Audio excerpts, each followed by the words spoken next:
the pipeline. Among these projects include the proposal of Harbor Center for $130 million Subic Agro-Industrial and Logistics Port, Mabuhay Satellite expansion and new investment of $200 million, Subic Neopo, which is going to build a world-class integrated resort of $800 million, and just last week, the SBMA board approved the proposal of M Castle to build a $1 billion resort in Morong. So despite the slowdown last year, we're very confident that 2010 will become a banner year for us.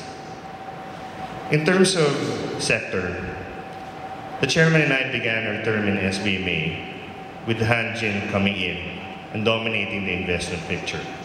But as you can see, from the past 3 years, in 2007, 2008, and 2009, it is actually tourism and leisure that led the pack in terms of new investments coming into the Freeport zone. 2010 will also mark this change. Nonetheless, despite the fact that tourism has become a major source, not just for employment, but as well as investment for the Freeport zone, we feel the need to continually focus on maritime and port-related projects, as well as manufacturing activities. The chairman also noted earlier the growth in investments have resulted in greater economic activity for the zone.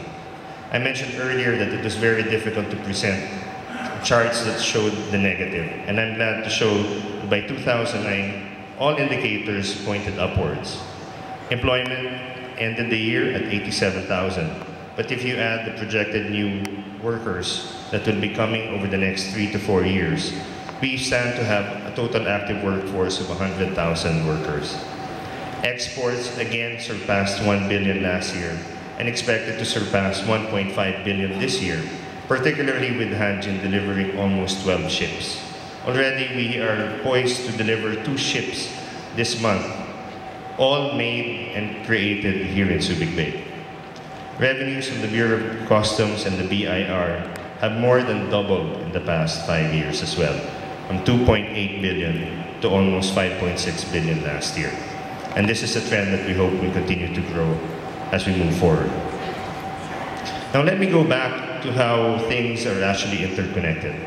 The core purpose of SBMA has always been to attract investment. But we attract investment because we serve a higher calling.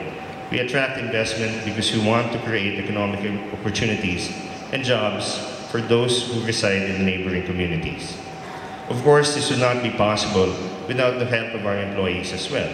And that is why the SBMA renews its commitment to its employees in making sure that we create an environment where our workers and employees can grow and have a better future for themselves. Last year, we renewed our core purpose and we restated again. Our core purpose is to generate economic opportunities and livelihood as a competitive maritime logistics and ecotourism hub in East Asia. The SBMA board and management actually set a very ambitious target for itself for the next 20 years. We wanted to see this entire area by 2030 experience a very high level of human development with a standard of living equivalent to Singapore. That is a very tall order. Already, Subic Bay enjoys one of the highest per capita income in the Philippines. But for us, that is not enough. We want to see the progression to continue and see the Subic Bay area, as well as the Clark area, become a first world eco-urban center within the next 20 years.